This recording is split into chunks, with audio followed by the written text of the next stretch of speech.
ਜਿਹੜੇ ਕੇਸ ਮਿਸਰੈਪ੍ਰੈਜ਼ੈਂਟੇਸ਼ਨ ਦੇ ਜਿਹੜੇ ਕੇਸ ਸਾਡੇ ਪਏ ਹੋਏ ਨੇ ਉਹ ਕਹਿੰਦੇ ਨੇ ਕਿ ਸਾਡਾ ਕਸੂਰ ਹੈ, ਪਰ ਅਸੀਂ ਕਹਿੰਦੇ ਹਾਂ ਕਿ ਸਾਡਾ ਇਹਦੇ 'ਚ ਕਸੂਰ ਨਹੀਂ ਹੈਗਾ, ਸਾਨੂੰ ਨਹੀਂ ਸੀ ਪਤਾ ਉਸ ਚੀਜ਼ ਬਾਰੇ।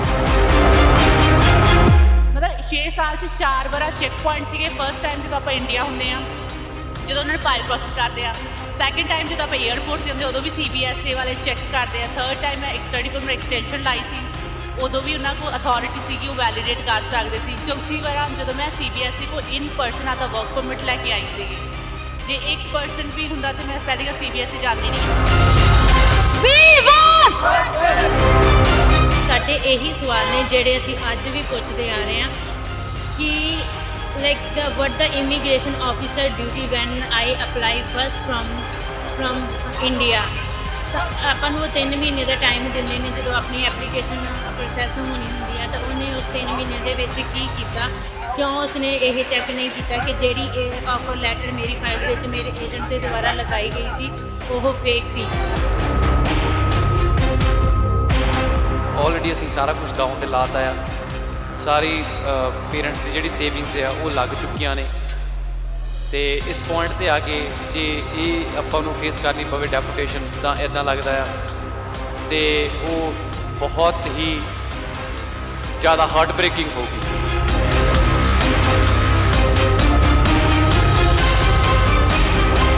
ਸਭ ਕੁਝ ਠੀਕ ਸੀਗਾ ਸਾਡੀ ਫਾਈਲ 'ਚ, ਈਵਨ ਕਿ ਮੇਰੇ ਆਇਲਸ 'ਚੋਂ ਵੀ 7 ਬੈਂਡ ਸੀਗੇ, ਸੋ ਮੈਨੂੰ ਲੋੜ ਹੀ ਕੀ ਸੀਗੀ ਫੇਕ ਆਫਰ ਲੈਟਰ ਦੀ। ਤੇ ਮੈਂ ਤਾਂ ਇਹੀ ਬੇਨਤੀ ਕਰੂੰਗਾ ਜੀ ਟਰੂਡੋ ਨੂੰ ਕਿ ਜਿੰਨੀ ਛੇਤੀ ਵੀ ਹੋ ਸਕਦਾ ਜੀ ਇਹ ਸਾਰਿਆਂ ਨੂੰ ਆਪਣਾ ਜਿਹੜੀ ਡੈਪੂਟੇਸ਼ਨ ਆ ਉਹ ਕੈਂਸਲ ਕਰਕੇ ਸਾਰਿਆਂ ਨੂੰ ਘਰੇ ਭੇਜਿਆ ਜਾਵੇ।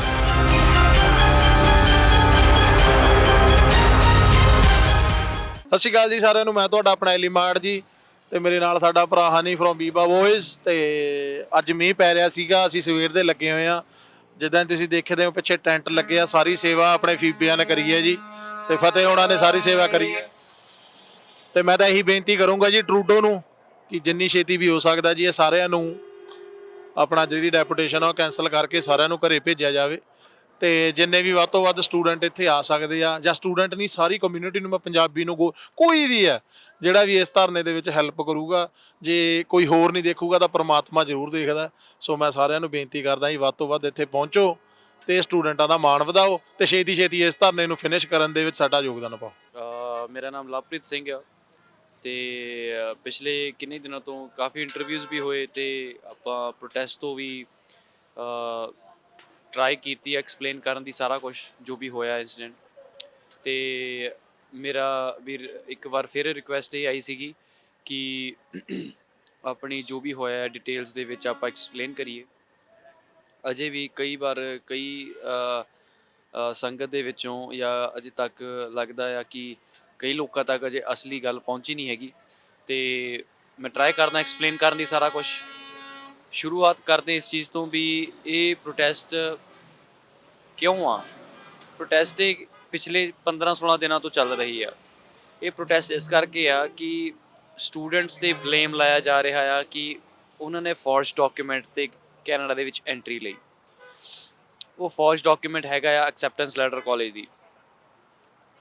ਅਤੇ ਪਹਿਲਾਂ ਤਾਂ ਤੁਹਾਨੂੰ ਇਹ ਗੱਲ ਸਮਝਣੀ ਪੈਣੀ ਹੈ ਵੀ ਇਹ ਜਿਹੜੀ ਇਹ ਨੋਰਮਲ ਪ੍ਰੈਕਟਿਸ ਆ ਪੰਜਾਬ ਦੇ ਵਿੱਚ, ਬੱਚਾ ਏਜੰਟ ਕਰਦਾ ਆ ਅਤੇ ਉਹਨੂੰ ਹਾਇਰ ਕਰਦਾ ਆ ਕਿ ਉਹ ਫਾਈਲ ਪ੍ਰੀਪੇਅਰ ਕਰ ਸਕੇ। ਅਤੇ ਇਹਦਾ ਇੱਕ ਹੋਰ ਕਾਰਨ ਵੀ ਬਣਦਾ ਆ, ਉਹ ਕਾਰਨ ਇਹ ਹੈ ਕਿ ਇੱਥੇ ਦੇ ਕਾਲਜਿਸ ਇੱਕ ਬੈਰੀਅਰ ਵੀ ਕ੍ਰੀਏਟ ਕਰਦੇ ਆ ਬੱਚੇ 'ਤੇ ਡਾਇਰੈਕਟ ਕਾਲਜ ਦੇ ਵਿੱਚ ਡਾਇਰੈਕਟ ਡੀਲਿੰਗ ਕਰਨੀ ਕਈ ਕਾਲਜ ਦੇ ਨਾਲ ਪੋਸੀਬਲ ਹੈ ਨਹੀਂ, ਅਤੇ ਉਹ ਤਾਂ ਹੀ ਬੱਚੇ ਏਜੰਟ ਹਾਇਰ ਕਰਦੇ ਨੇ। ਅਤੇ ਅਜੇ ਵੀ ਜਿੰਨੇ ਵੀ ਏਜੰਟਸ ਹੈਗੇ ਨੇ ਜਿਹੜੇ ਇਹ ਕੰਮ ਕਰ ਰਹੇ ਨੇ ਜਾਂ ਉਹ ਅੱਗੇ ਫਿਊਚਰ 'ਚ ਕਰ ਸਕਦੇ ਨੇ, ਜਿਹਨੂੰ ਆਪਾਂ ਗੋਸਟ ਕੰਸਲਟੈਂਟ ਵੀ ਕਹਿੰਦੇ ਹਾਂ, ਇਹ ਗੱਲ ਸਾਹਮਣੇ ਆਈ ਹੈ ਕਿ colleges they are still dealing with them. ਅਤੇ ਹੁਣ ਆਪਾਂ ਨੂੰ ਇਹ ਗੱਲ ਸਮਝਣੀ ਪੈਣੀ ਹੈ ਕਿ ਸ਼ੁਰੂਆਤ ਕਿੱਥੋਂ ਹੁੰਦੀ ਆ। ਜਦ ਏਜੰਟ ਫੇਕ ਆਫਰ ਲੈਟਰ ਦੇ ਦਿੰਦਾ ਆ, ਬੱਚਾ ਆ ਜਾਂਦਾ ਕੈਨੇਡਾ, ਇਮੀਗ੍ਰੇਸ਼ਨਸ 'ਚੋਂ ਨਿਕਲਦਾ, ਡਿਫਰੈਂਟ ਸਟੈਪਸ 'ਚੋਂ ਨਿਕਲਦਾ ਆ, ਅਤੇ ਆਪਣਾ ਏਅਰਪੋਰਟ ਤੋਂ ਬਾਹਰ ਆ ਜਾਂਦਾ ਆ, ਅਤੇ ਨੋਰਮਲ ਪ੍ਰੈਕਟਿਸ ਹੈ ਕਿ ਉਹ ਆਪਣੀ ਰਜਿਸਟ੍ਰੇਸ਼ਨ ਕਰਵਾਉਣੀ ਹੁੰਦੀ ਉਹਨੇ ਕਾਲਜ ਦੇ ਵਿੱਚ। ਅਤੇ ਉਸ ਟਾਈਮ ਫਿਰ ਏਜੰਟ ਦੀ ਕਾਲ ਆਉਂਦੀ ਆ ਬੱਚਿਆਂ ਨੂੰ, ਮੈਨੂੰ ਵੀ ਆਈ ਸੀ। ਮੇਨ ਜਿਹੜੀ ਮੇਰੀ ਸਟੋਰੀ ਹੈਗੀ ਆ ਉਹ ਮੈਂ ਸਤੰਬਰ ਦੇ ਵਿੱਚ ਆਇਆ ਸੀਗਾ, 2000 ਸਤੰਬਰ ਦੇ ਵਿੱਚ ਕੈਨੇਡਾ। ਅਤੇ ਏਜੰਟ ਕਹਿੰਦਾ ਆ ਕਾਲ ਕਰਕੇ ਵੀ ਭਾਈ ਕਾਲਜ ਨਹੀਂ ਜਾਣਾ, ਤੇ ਉਹ ਥੋੜੀ ਗੱਲ ਦਿਮਾਗ 'ਚ ਲੱਗਦੀ ਹੈ ਕਿ ਵੀ ਕਿਉਂ ਨਹੀਂ ਜਾਣਾ। ਫਿਰ ਉਹ ਰੀਜ਼ਨਸ ਦਿੰਦਾ ਆ ਵੀ ਸੀਟਾਂ ਫੁੱਲ ਹੋ ਗਈਆਂ। ਇਹ ਡਿਫਰੈਂਟ ਰੀਜ਼ਨਸ ਹੁੰਦੇ ਆ ਬੱਚਿਆਂ ਨੂੰ ਵੀ ਸੀਟਾਂ ਫੁੱਲ ਹੋ ਗਈਆਂ, ਡੈਫਰ ਹੋ ਗਿਆ, ਸਟ੍ਰਾਈਕ ਹੋ ਗਿਆ। ਉਹ ਇਦਾਂ ਕਨਵਿੰਸ ਕਰਦਾ ਕਿ ਬੱਚੇ ਕਨਵਿੰਸ ਹੋ ਜਾਂਦੇ ਆ। ਪਰ ਮੈਨੂੰ ਥੋੜਾ ਜਿਹਾ ਲੱਗਿਆ ਇਟਸ ਫਿਸ਼ੀ, ਤਾਂ ਮੈਂ ਕਾਲਜ ਚਲੇ ਗਿਆ। ਜਦ ਮੈਂ ਕਾਲਜ ਗਿਆ ਉੱਥੇ ਜਾ ਕੇ ਕਹਿੰਦੇ ਕਿ ਤੂੰ ਸਿਸਟਮ 'ਚ ਸ਼ੋ ਨਹੀਂ ਹੁੰਦਾ, there can be a clerical mistake. ਤੇ 2017 'ਚ ਕੋਈ ਅਵੇਅਰਨੈਸ ਹੈ ਨਹੀਂ ਸੀਗੀ, ਤਾਂ ਸਾਰਿਆਂ ਨੂੰ ਲੱਗਿਆ ਕਿ ਵੀ ਇਹ ਪੋਸੀਬਲ ਨਹੀਂ ਹੈਗੀ ਚੀਜ਼ ਵੀ ਫੇਕ ਆਫਰ ਲੈਟਰ ਤੇ ਕੋਈ ਕੈਨੇਡਾ ਦੇ ਵਿੱਚ ਐਂਟਰੀ ਕਰ ਸਕਦਾ ਆ। ਤਾਂ ਕਰਕੇ ਬੜੀ ਮਿਸਕਮਿਊਨੀਕੇਸ਼ਨ ਵੀ ਕਹਿ ਸਕਦੇ ਆ, ਤੇ ਪ੍ਰੋਪਰ ਕਲੈਰਿਟੀ ਨਹੀਂ ਸੀ ਆ ਰਹੀ ਵੀ ਹੋਇਆ ਕੀ ਆ। ਤੇ ਮੈਂ ਕਾਫੀ ਟਾਈਮ ਤੱਕ ਕਾਲਜ ਨਾਲ ਕੋਆਰਡੀਨੇਟ ਕਰਨ ਦੀ ਕੋਸ਼ਿਸ਼ ਕੀਤੀ ਵੀ ਹੈ ਨਾ ਕਿਉਂ ਐਡਮਿਸ਼ਨ ਨਹੀਂ ਹੈਗੀ ਮੇਰੀ ਵੀ, ਸਾਰਾ ਕੁਝ। ਤੇ ਜਦ ਐਪ ਮੈਂ ਕਾਫੀ 2-3 ਮਹੀਨੇ ਵੇਸਟ ਹੋ ਗਏ, ਤਾਂ ਮੈਂ ਕਿਹਾ ਵੀ ਚਲੋ ਕੋਈ ਗੱਲ ਨਹੀਂ, ਐਡਮਿਸ਼ਨ ਨਹੀਂ ਹੈਗੀ, ਗਿਵ ਮੀ ਮਾਈ ਫੀਸ ਬੈਕ। ਕਿਉਂਕਿ ਕੌਨਸਟੈਂਟਲੀ ਏਜੰਟ ਕਹਿੰਦਾ ਸੀਗਾ ਵੀ ਤੇਰੀ ਫੀਸ ਹੈ ਜਿਹੜੀ ਕਾਲਜ ਦੇ ਵਿੱਚ ਹੈਗੀ ਆ। ਤੇ ਉਹ ਜਿਹੜੀ ਕੈਂਪਸ ਸੀਗਾ ਲੈਂਪਟਨ ਕਾਲਜ ਮਿਸਿਸਾਗਾ, ਤੇ ਉਹਦੇ 'ਚ ਕੋਈ ਚੰਗਾ ਜਵਾਬ ਮੈਨੂੰ ਮਿਲਿਆ ਨਹੀਂ, ਕਲੈਰਿਟੀ ਮਿਲੀ ਨਹੀਂ। ਤੇ ਫਿਰ ਮੈਂ ਜਿਹੜਾ ਮੇਨ ਕੈਂਪਸ ਆ ਸਾਰਨੀਆ ਦੇ ਵਿੱਚ, ਲੈਂਪਟਨ ਕਾਲਜ ਸਾਰਨੀਆ, ਉਹ ਡੀਨ ਨੂੰ ਈਮੇਲ ਮੈਂ ਕਰਦਾ ਆ, ਐਕਸਪਲੇਨ ਕਰਦਾ ਸਾਰੀ ਸਿਚੁਏਸ਼ਨ ਵੀ ਦਿਸ ਇਜ਼ ਅ ਸਿਚੁਏਸ਼ਨ, ਮੈਨੂੰ ਮੇਰੀ ਫੀਸ ਰਿਫੰਡ ਕਰ ਦਿਓ ਸੋ ਦੈਟ ਮੈਂ ਆਪਣੇ ਡਿਫਰੈਂਟ ਕਾਲਜ 'ਚ ਐਡਮਿਸ਼ਨ ਲੈ ਲਵਾਂ। ਤੇ ਫਿਰ ਉਹ ਇਹ ਮੈਨੂੰ ਸਕੈਜੂਲ ਹੁੰਦੀ ਹੈ ਮੀਟਿੰਗ, ਮੇਰੀ ਮੀਟਿੰਗ ਸਕੈਜੂਲ ਹੋਣ ਤੋਂ ਬਾਅਦ ਵਿੱਚ ਉੱਥੇ CBSA ਆ ਜਾਂਦੀ ਆ, ਕਿਉਂਕਿ ਕਾਲਜ ਇਨਫੋਰਮ ਕਰ ਦਿੰਦਾ ਆ। ਫਿਰ ਉਸ ਟਾਈਮ ਮੈਨੂੰ ਪਿਕਚਰ ਕਲੀਅਰ ਹੁੰਦੀ ਹੈ ਕਿ ਕੀ ਹੋਇਆ ਮੇਰਾ ਐਗਜ਼ੈਕਟਲੀ, ਕਿ ਕਾਲਜ ਦੇ ਵਿੱਚ ਉਹਨਾਂ ਨੇ ਕਦੇ ਫੀਸ ਮੇਰੀ ਪੇ ਨਹੀਂ ਸੀ ਕੀਤੀ। ਤੇ ਉਸ ਤੋਂ ਬਾਅਦ ਵਿੱਚ ਕਾਲਜ ਵਿੱਚ ਉਹਨਾਂ ਨੇ ਕਦੇ ਫੀਸ ਪੇ ਨਹੀਂ ਸੀ ਕੀਤੀ। ਤੇ ਜਦ CBSA ਐਂਟਰ ਹੋ ਜਾਂਦੀ ਆ ਤਾਂ ਫਿਰ ਮੇਰਾ ਕੇਸ ਚੱਲਦਾ ਆ, ਤੇ ਕੋਰਟ ਦੇ ਵਿੱਚ ਜਦ ਮੇਰਾ ਕੇਸ ਹੁੰਦਾ ਆ, ਫਿਰ ਮੈਂ ਉਹ ਪ੍ਰੂਫ ਹੋਣ ਦੇ ਬਾਵਜੂਦ ਵੀ ਕਿ ਮੇਰੀ ਇਹਦੇ 'ਚ ਇਨਵੋਲਵਮੈਂਟ ਨਹੀਂ ਹੈਗੀ, ਮੇਰਾ ਇਹ 'ਚ ਫਾਲਟ ਨਹੀਂ ਹੈਗਾ, ਤਾਂ ਫਿਰ ਉਹ ਕੇਸ ਮੈਂ ਲੂਜ਼ ਕਰ ਜਾਂਦਾ ਆ। ਕਿਉਂਕਿ ਜਿਹੜਾ ਲਾਅ ਆ ਉਹ ਕਹਿੰਦਾ ਆ ਕਿ ਡਾਇਰੈਕਟ ਔਰ ਇਨਡਾਇਰੈਕਟ ਵੀ ਕੀਤਾ ਚਾਹੇ ਤੁਸੀਂ ਹੈ ਚਾਹੇ ਨਹੀਂ ਕੀਤਾ, ਪਰ ਯੂ ਹੈਵ ਟੂ ਫੇਸ ਦ ਕੌਨਸੀਕੁਐਂਸਿਸ। ਤੇ ਫਿਰ ਮੇਰਾ ਲਾਇਰ ਪ੍ਰਿਪੇਅਰ ਕਰਦੇ ਆਪਾਂ, TRP ਸਟੱਡੀ ਪਰਮਿਟ ਐਪਲੀਕੇਸ਼ਨ ਇੱਕ ਹੁੰਦੀ ਆ, ਉਹ ਪ੍ਰਿਪੇਅਰ ਕਰਦੇ ਆ। ਤੇ ਮੈਨੂੰ ਲੱਕੀਲੀ ਮੈਂ ਅਪਰੂਵ ਹੋ ਜਾਂਦਾ ਹੈ ਕਿ ਮੇਰੇ ਕੋਲ ਇਨਫ ਪ੍ਰੂਫਸ ਹੁੰਦੇ ਆ, ਜਿਹੜਾ ਕਿ ਮਿਨਿਸਟਰਸ ਨੂੰ ਕਨਵਿੰਸ ਕਰਨ ਦੇ ਵਿੱਚ ਕਾਮਯਾਬ ਹੋ ਜਾਂਦਾ ਮੈਂ, ਕਿ ਮੈਨੂੰ ਫਿਰ TRP ਸਟੱਡੀ ਪਰਮਿਟ ਮਿਲ ਜਾਂਦੀ ਹੈ। ਮੈਂ ਪੜ੍ਹਾਈ ਕਰਦਾ ਆਪਣੀ ਡਿਫਰੈਂਟ ਕਾਲਜ ਦੇ ਵਿੱਚ, ਉੱਥੇ ਸਪਲਾਈ ਚੇਨ ਮੈਨੇਜਮੈਂਟ ਮੇਰਾ ਕੋਰਸ ਹੁੰਦਾ ਹੈ, ਉਹ ਮੈਂ ਆਪਣਾ ਪੂਰਾ ਕਰਦਾ ਹਾਂ, ਕੰਪਲੀਟ ਕਰਦਾ ਹਾਂ। ਕੰਪਲੀਟ ਕਰਨ ਤੋਂ ਬਾਅਦ ਵਿੱਚ I was waiting for the work permit, ਤੇ ਸਾਲ 1.5 ਸਾਲ ਤੋਂ ਉੱਪਰ ਹੋ ਗਿਆ ਸੀਗਾ ਮੈਂ ਵਰਕ ਪਰਮਿਟ ਵੇਟ ਕਰ ਰਿਹਾ ਸੀ। ਤੇ ਫਿਰ ਪਿਛਲੇ 2-3 ਮਹੀਨੇ ਵਿੱਚ ਫਿਰ ਮੈਨੂੰ ਲੈਟਰ ਆ ਜਾਂਦੀ ਹੈ ਕਿ ਤੁਹਾਡੀ ਜਿਹੜੀ ਪਹਿਲੀ ਤੁਹਾਡੀ ਜਿਹੜਾ ਤੁਹਾਨੂੰ ਮਿਲਿਆ ਸੀਗਾ ਪਰਮਿਟ ਉਹ ਐਕਸਪਾਇਰ ਹੋ ਗਿਆ ਹੈ, ਤੇ now you have to leave the country. ਤੇ ਉਹ ਫਿਰ ਹੁਣ ਇੱਥੇ ਗੱਲ ਇਹ ਆਉਂਦੀ ਹੈ ਕਿ ਇਨਐਡਮਿਸਿਬਿਲਿਟੀ ਦੇ ਜਿਹੜੇ ਕੇਸ, ਮਿਸ ਰੈਪਰੈਜ਼ੈਂਟੇਸ਼ਨ ਦੇ ਜਿਹੜੇ ਕੇਸ ਸਾਡੇ ਤੇ ਪਏ ਹੋਏ ਨੇ, ਉਹ ਕਹਿੰਦੇ ਨੇ ਕਿ ਸਾਡਾ ਕਸੂਰ ਹੈ, ਪਰ ਅਸੀਂ ਕਹਿੰਦੇ ਹਾਂ ਕਿ ਸਾਡਾ ਇਹਦੇ 'ਚ ਕਸੂਰ ਨਹੀਂ ਹੈਗਾ, ਸਾਨੂੰ ਨਹੀਂ ਸੀ ਪਤਾ ਉਸ ਚੀਜ਼ ਬਾਰੇ।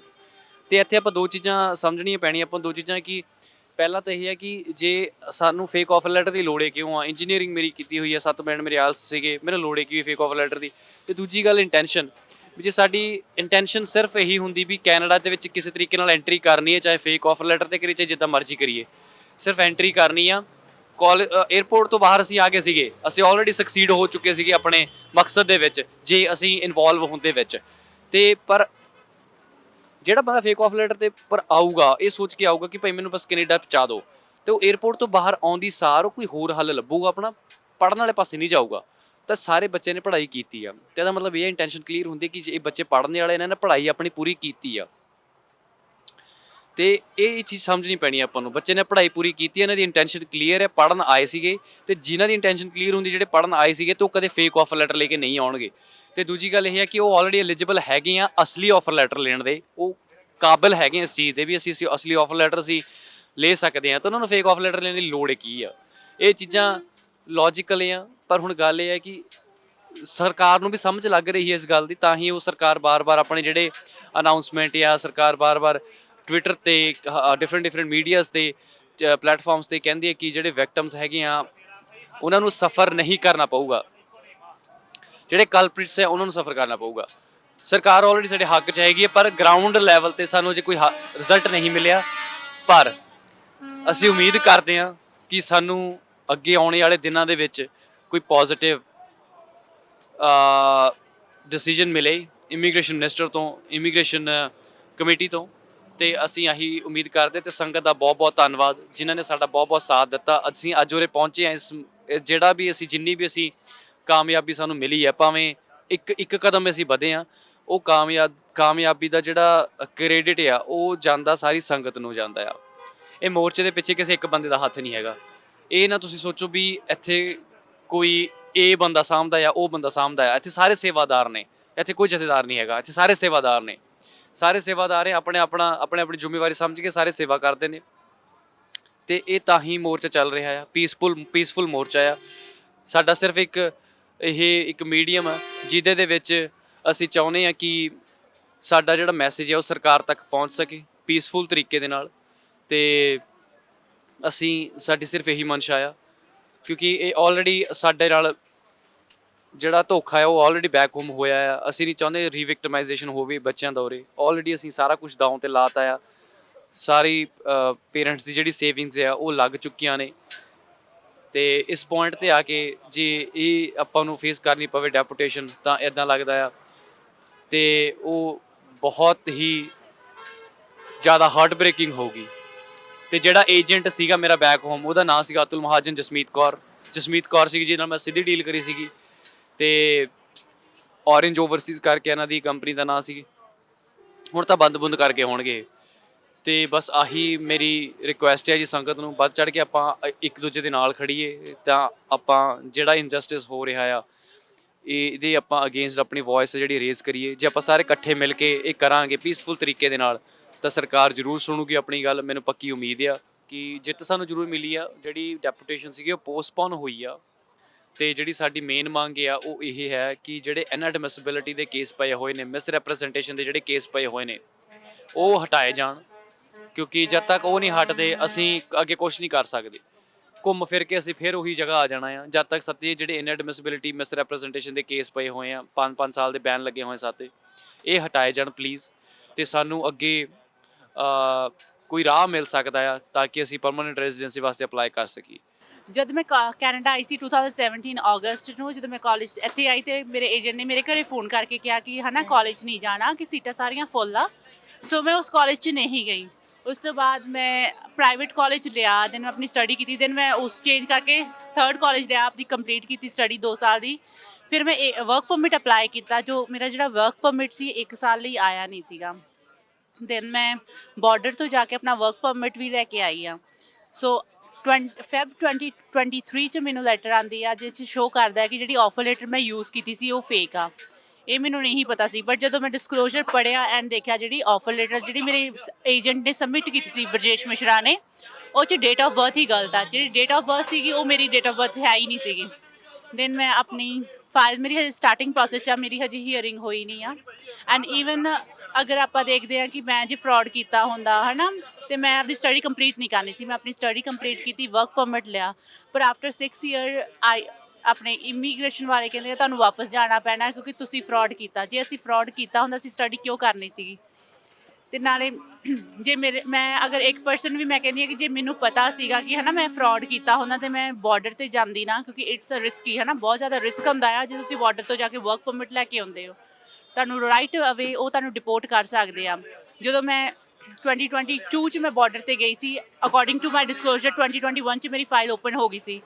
ਸੋ ਉਹਨਾਂ ਕੋਲ ਟਾਈਮ ਸੀਗਾ, ਉਹ ਰਾਈਟ ਅਵੇ ਉਦੋਂ ਵੀ ਮਤਲਬ 6 ਸਾਲ 'ਚ 4 ਵਾਰ ਚੈੱਕ ਪੁਆਇੰਟ ਸੀਗੇ। ਫਸਟ ਟਾਈਮ ਜਦੋਂ ਆਪਾਂ ਇੰਡੀਆ ਹੁੰਦੇ ਆ, ਜਦੋਂ ਉਹਨਾਂ ਨੇ ਫਾਈਲ ਪ੍ਰੋਸੈਸ ਕਰਦੇ ਆ। ਸੈਕਿੰਡ ਟਾਈਮ ਜਦੋਂ ਆਪਾਂ ਏਅਰਪੋਰਟ 'ਤੇ ਹੁੰਦੇ ਉਦੋਂ ਵੀ CBSA ਵਾਲੇ ਚੈੱਕ ਕਰਦੇ ਆ। 3rd ਟਾਈਮ ਮੈਂ ਇੱਕ ਸਟੱਡੀ ਪਰਮਿਟ ਐਕਸਟੈਂਸ਼ਨ ਲਾਈ ਸੀ, ਉਦੋਂ ਵੀ ਉਹਨਾਂ ਕੋਲ ਅਥਾਰਟੀ ਸੀਗੀ, ਉਹ ਵੈਲੀਡੇਟ ਕਰ ਸਕਦੇ ਸੀ। ਚੌਥੀ ਵਾਰ ਜਦੋਂ ਮੈਂ CBSA ਕੋਲ ਇਨ ਪਰਸਨ ਆਪਦਾ ਵਰਕ ਪਰਮਿਟ ਲੈ ਕੇ ਆਈ ਸੀਗੀ। ਜੇ 1% ਵੀ ਹੁੰਦਾ ਤੇ ਮੈਂ ਪਹਿਲੇ ਤਾਂ CBSA ਜਾਂਦੀ ਨਹੀਂ। ਐਂਡ ਮੇਨ ਇਸ਼ੂ ਇਹ ਹੈ ਕਿ IRCC ਨੇ ਕਦੇ ਵੀ ਮੇਰੀ ਆਫਰ ਲੈਟਰ ਵੈਲੀਡੇਟ ਕੀਤੀ ਨਹੀਂ। ਰੀਜ਼ਨ ਕਿਉਂਕਿ ਮੇਰੀ ਡੇਟ ਆਫ ਬਰਥ ਹੀ ਗਲਤ ਸੀਗੀ। ਹੁਣ ਮੇਰੀ ਹਜੇ ਹੀਅਰਿੰਗ ਹੋਈ ਨਹੀਂ, ਮੈਂ ਵੇਟ ਕਰ ਰਹੀ ਹਾਂ ਹੀਅਰਿੰਗ ਦੀ। ਐਂਡ ਇਸ ਟਾਈਮ ਅਸੀਂ ਪ੍ਰੋਟੈਸਟ 'ਤੇ ਬੈਠੇ ਹਾਂ ਕਿ ਸਾਡੀ ਸੁਣਵਾਈ ਹੋਵੇ, ਕਿਉਂਕਿ ਸਾਡੀ ਅਕੋਰਡਿੰਗ ਟੂ ਲਾਅ ਉਹ ਸਾਡੀ ਗੱਲ ਨਹੀਂ ਸੁਣ ਰਹੇ। Thank you. ਮੈਂ ਆਪਣੀ ਫਾਈਲ ਬ੍ਰਿਜੇਸ਼ ਮਿਸ਼ਰਾ ਤੋਂ ਲਗਵਾਈ ਸੀ। ਬ੍ਰਿਜੇਸ਼ ਮਿਸ਼ਰਾ ਨੂੰ ਲਾਈਕ ਇੱਦਾਂ ਮੇਰੇ ਫਾਦਰ ਨੇ ਜਿੱਦਾਂ 2-4 ਏਜੰਟਸ ਨੂੰ ਕੰਸਲਟ ਕੀਤਾ ਜਲੰਧਰ ਤੋਂ। ਫਿਰ ਜਲੰਧਰ ਤੋਂ ਮੇਰੇ ਫਾਦਰ ਨੇ ਬ੍ਰਿਜੇਸ਼ ਮਿਸ਼ਰਾ ਨੂੰ ਲਾਈਕ ਉਹਨੇ ਸਾਰਾ ਪ੍ਰੋਸੈਸ ਐਕਸਪਲੇਨ ਕੀਤਾ, ਇੱਦਾਂ ਇੱਦਾਂ ਤੁਸੀਂ ਮੈਨੂੰ ਪਹਿਲਾਂ ਪੈਸੇ ਦੇਣੇ ਆ ਫੀਸ ਦੇ, ਫਿਰ ਮੈਂ ਤੁਹਾਡਾ ਅਪਲਾਈ ਕਰੂੰਗਾ, ਜਿੱਦਾਂ ਵੀ ਉਹਨੇ ਕਿਹਾ ਅਸੀਂ ਸਾਰਾ ਉਵੇਂ ਪ੍ਰੋਸੈਸ ਲਾਈਕ ਫੋਲੋ ਕੀਤਾ। ਉਸ ਤੋਂ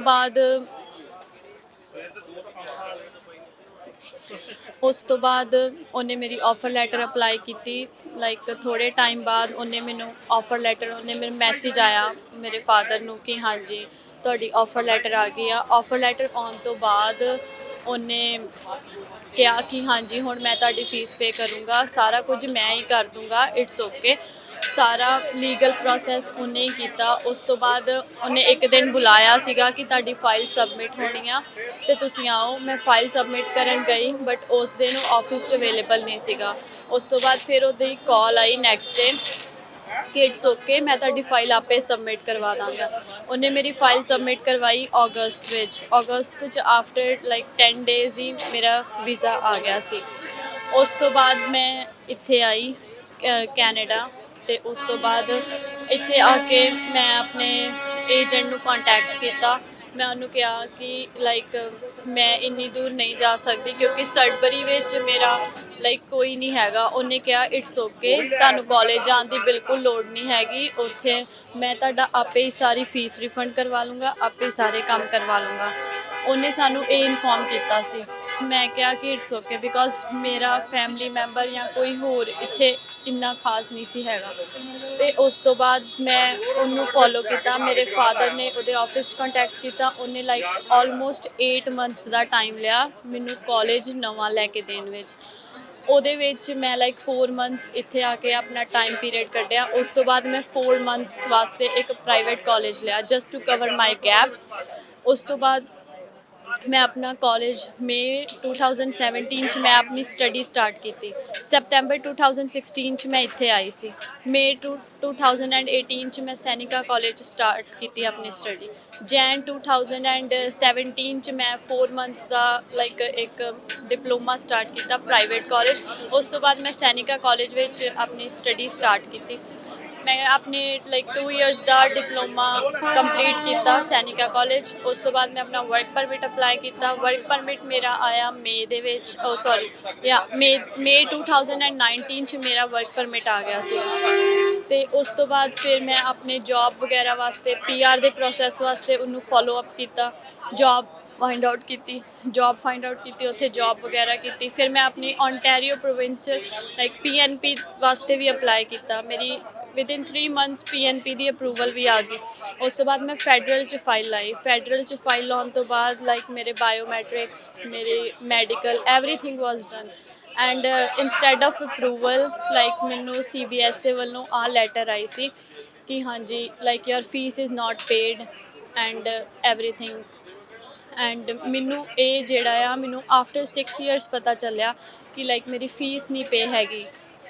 ਬਿਫੋਰ ਸਾਰਾ ਕੁਝ ਵਧੀਆ ਸੀ। ਮੈਂ ਵਰਕ ਪਰਮਿਟ ਅਪਲਾਈ ਕੀਤਾ PR ਵਾਸਤੇ, ਮੈਨੂੰ ਮੈਡੀਕਲ ਵੀ ਆਇਆ, ਸਾਰਾ ਕੁਝ like everything was good. But after 6 years ਇੱਕਦਮ ਮੈਨੂੰ ਪਤਾ ਲੱਗਾ ਕਿ ਮੇਰੇ ਏਜੰਟ ਨੇ ਮੇਰੀ ਫੀਸ ਨਹੀਂ ਪੇ ਕੀਤੀ। ਮੈਂ ਪੰਜਾਬ ਨੂੰ ਬਿਲੋਂਗ ਕਰਦੀ ਹਾਂ, ਮੇਰੀ ਸਿਟੀ ਫਿਰੋਜ਼ਪੁਰ ਆ। ਤਾਂ ਮੈਂ ਦੱਸਣਾ ਚਾਹਾਂਗੀ ਕਿ 2017 ਦੇ ਵਿੱਚ ਮੈਂ ਆਪਣੀ bachelor in computer science and engineering 'ਚ ਡਨ ਕੀਤੀ ਸੀ। ਉਸ ਤੋਂ ਬਾਅਦ ਮੈਂ IELTS ਕਰਕੇ ਆਪਣੀ file one of the agent mister Brajesh Mishra ਕੋਲੋਂ ਲਗਵਾਈ ਸੀ, ਜਿਹੜੇ ਕਿ ਜਲੰਧਰ ਨੂੰ ਬਿਲੋਂਗ ਕਰਦੇ ਨੇ, near to the bus stand. ਉਹਨਾਂ ਕੋਲ ਮੈਂ ਜਦੋਂ ਆਪਣੀ ਫਾਈਲ ਸਬਮਿਟ ਕਰਵਾਈ ਤਾਂ ਉਹਨਾਂ ਨੇ ਮੈਨੂੰ ਆਫਰ ਲੈਟਰ ਪ੍ਰੋਵਾਈਡ ਕਰਵਾਈ ਸੀ ਕੈਂਬਰਨ ਹੈਂਸਨ ਇੰਟਰਨੈਸ਼ਨਲ ਕੈਂਪਸ ਦੀ।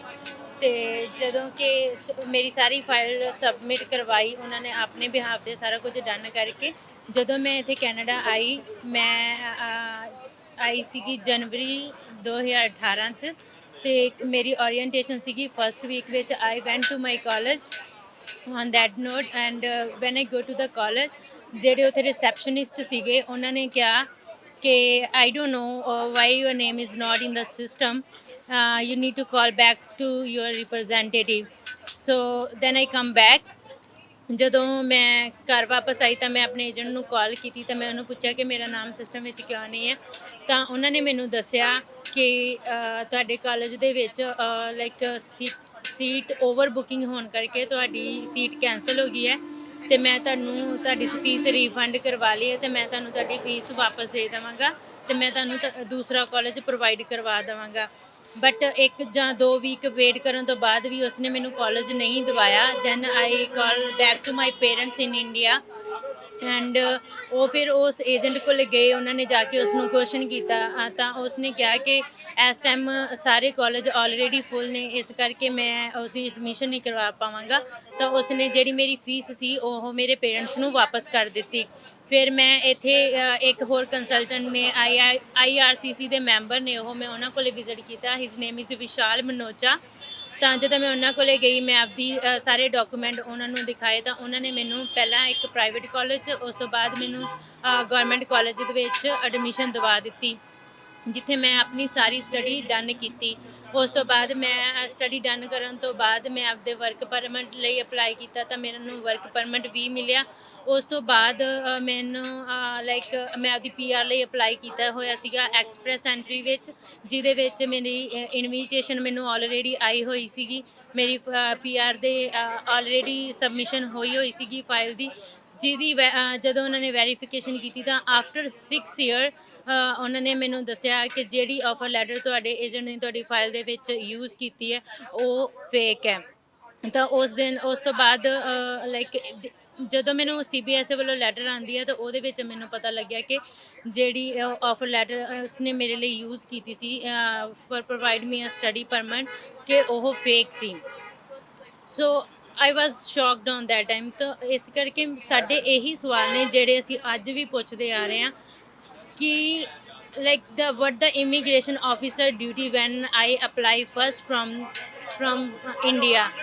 ਤਾਂ ਆਪਾਂ ਨੂੰ ਉਹ 3 ਮਹੀਨੇ ਦਾ ਟਾਈਮ ਦਿੰਦੇ ਨੇ ਜਦੋਂ ਆਪਣੀ ਐਪਲੀਕੇਸ਼ਨ ਪ੍ਰੋਸੈਸ ਹੋਣੀ ਹੁੰਦੀ ਹੈ। ਤਾਂ ਉਹਨੇ ਉਸ 3 ਮਹੀਨਿਆਂ ਦੇ ਵਿੱਚ ਕੀ ਕੀਤਾ, ਕਿਉਂ ਉਸਨੇ ਇਹ ਚੈੱਕ ਨਹੀਂ ਕੀਤਾ ਕਿ ਜਿਹੜੀ ਇਹ ਆਫਰ ਲੈਟਰ ਮੇਰੀ ਫਾਈਲ ਵਿੱਚ ਮੇਰੇ ਏਜੰਟ ਦੇ ਦੁਆਰਾ ਲਗਾਈ ਗਈ ਸੀ ਉਹ fake C.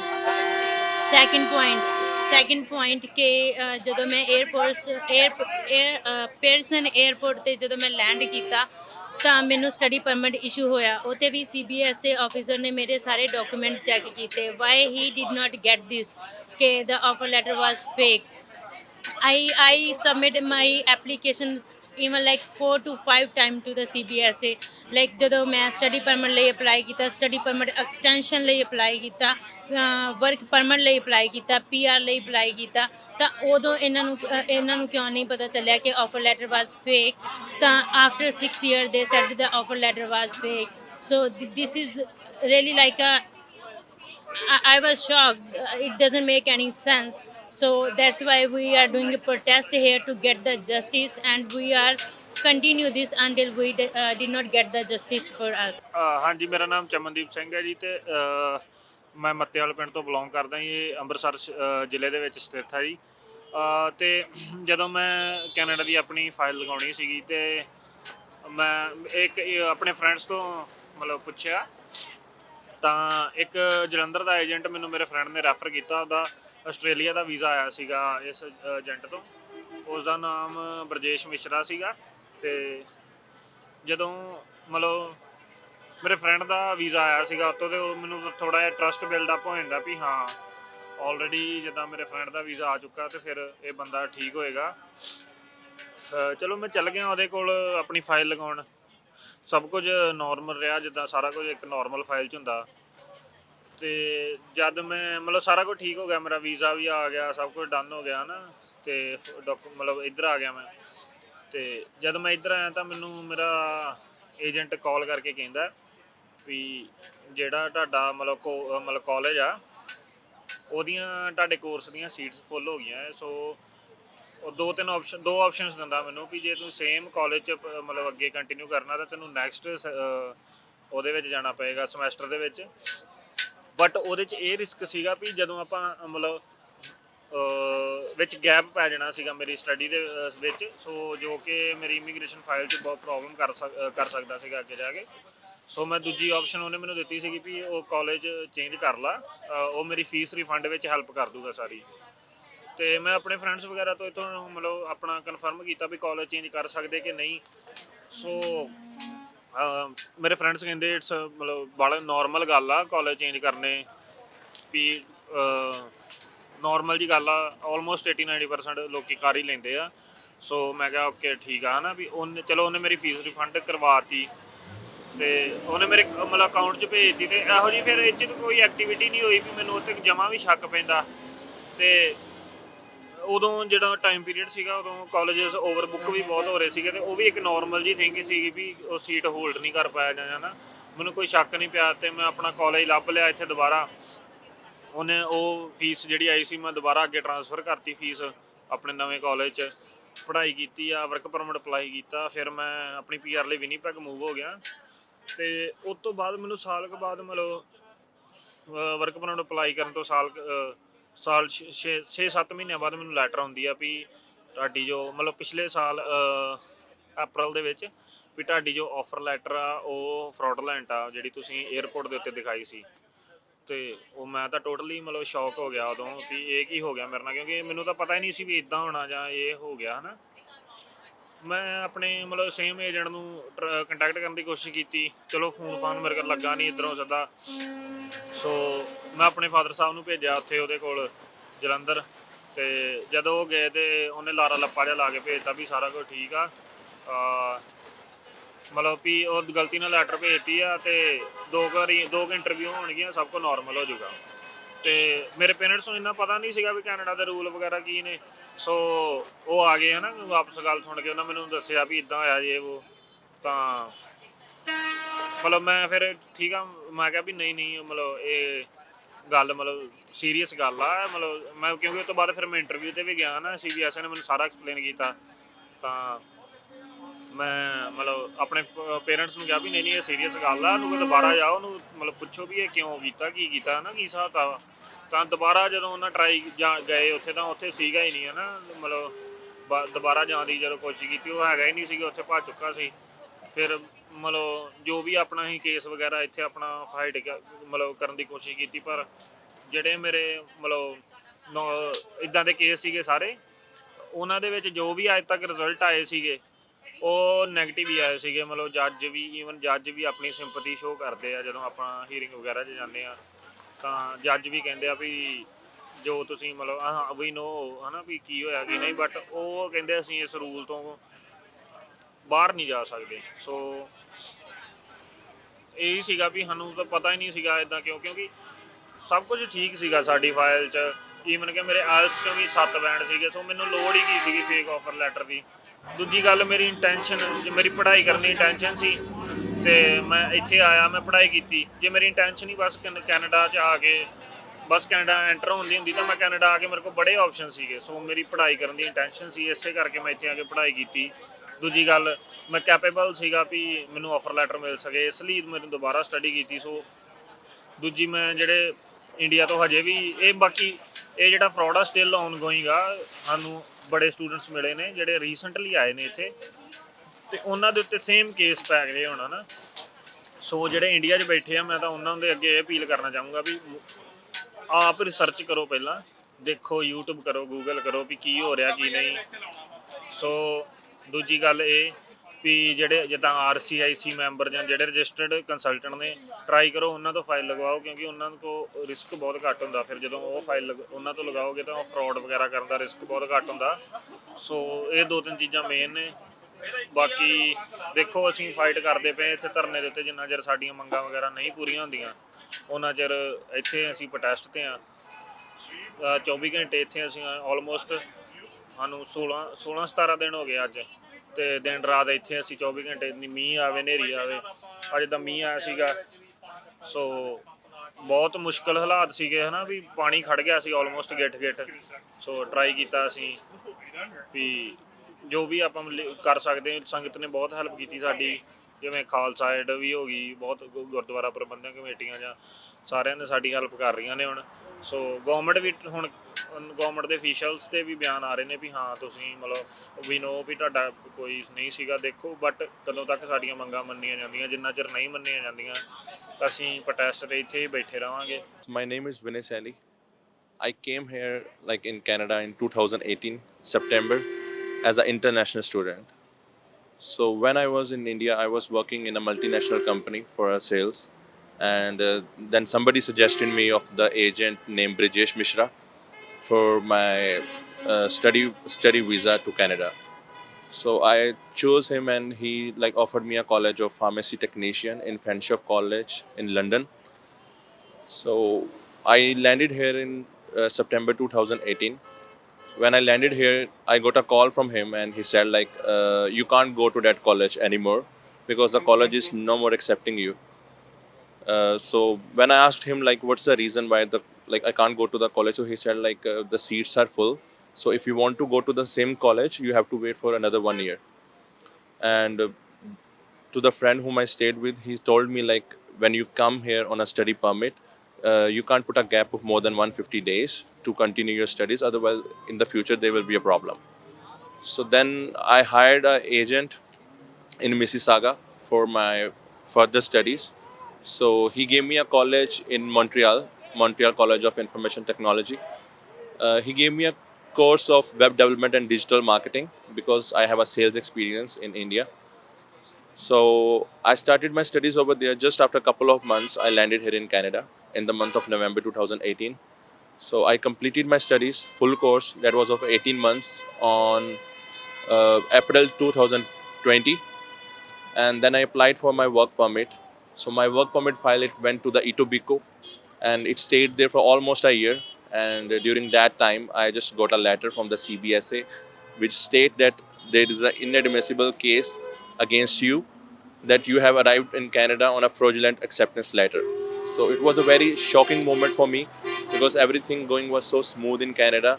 I was applied for my work permit. I was getting an experience for applying for my permanent residence, and suddenly out of somewhere I just got a letter which states that I arrived here at with a fraudulent acceptance letter.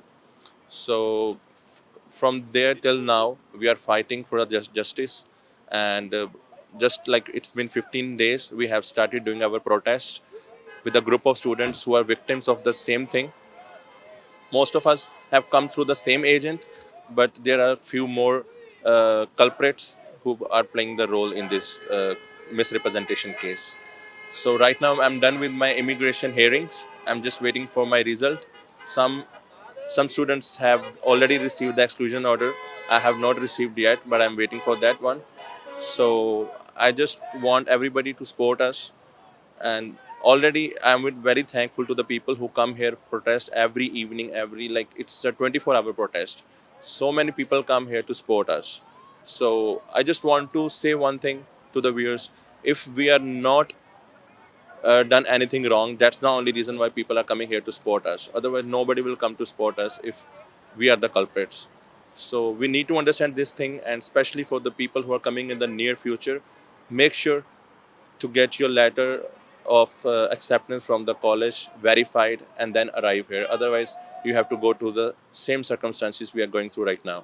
So that's my request, and that's my message to everybody who are just coming to the Canada or planning in the near future to come here. Thank you, everyone. ਇੱਥੇ students 6900 airport road ਦੇ ਉੱਤੇ 24 hour protest ਕਰਦੇ ਪਏ ਆ ਤੇ ਅੱਜ ਸਾਨੂੰ protest ਦਾ ਸਾਡੇ 15ਵਾਂ ਦਿਨ ਹੋ ਚੁੱਕਾ ਹੈ। 24 ਘੰਟੇ ਅਸੀਂ ਇੱਥੇ ਹੀ ਆ ਜੀ, ਭਾਵੇਂ ਦਿਨ ਰਾਤ ਮੀਂਹ ਆਵੇ ਜੋ ਮਰਜ਼ੀ ਆਵੇ। ਹਾਲਾਤ ਅੱਜ ਥੋੜ੍ਹੇ ਜਿਹੇ ਖਰਾਬ ਹੋਏ ਸੀਗੇ ਵੈਦਰ ਦਾ ਕਰਕੇ, ਬਟ ਹੌਸਲੇ ਨਹੀਂ ਡੋਲੇ ਸਾਡੇ। ਉਹਨਾਂ ਚਿਰ ਲੜਦੇ ਰਵਾਂਗੇ ਜਿੰਨਾ ਚਿਰ ਸਾਡੀਆਂ ਮੰਗਾਂ ਪੂਰੀ ਤਰ੍ਹਾਂ ਮੰਨੀਆਂ ਨਹੀਂ ਜਾਣਗੀਆਂ। ਇੱਥੇ ਹੀ ਆ ਜੀ, ਜੋ ਮਰਜ਼ੀ ਮੀਂਹ ਆਵੇ, ਹਨੇਰੀ ਆਵੇ, ਝੱਖੜ ਆਵੇ, ਧੁੱਪ, ਜੋ ਮਰਜ਼ੀ ਹੋਵੇ, ਪ੍ਰੋਟੈਸਟ ਕਰਦੇ ਰਹਾਂਗੇ ਜਿੰਨਾ ਚਿਰ ਮਹਾਰਾਜ ਨੇ ਹੌਸਲਾ ਬਖਸ਼ਿਆ ਉਹਨਾਂ ਚਿਰ ਲੜਦੇ ਰਹਾਂਗੇ। ਹਾਂਜੀ, ਧੰਨਵਾਦ।